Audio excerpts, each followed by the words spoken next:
فوق شويه.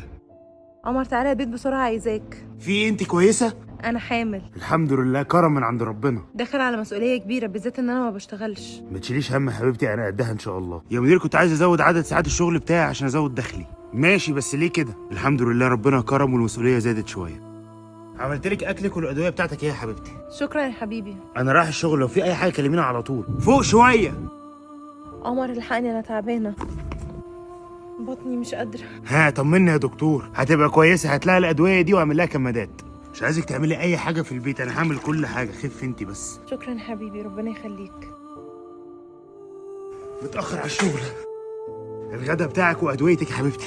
شكرا يا حبيبي. وانا راجع من الشغل هعدي هجيب مامتك عشان تقعد معاكي شويه. أنا مش عارفة كنت هعمل إيه من غيرك، أنت شايل حمل كبير قوي. مش حمل، دي مسؤوليه ودوري كراجل اللي انا اشيلها، امال انا اتخلقت ليه؟ بس مش كل الرجالة بتعمل كده. لا، الراجل اللي بجد بيعمل كده واكتر، صح ولا ايه؟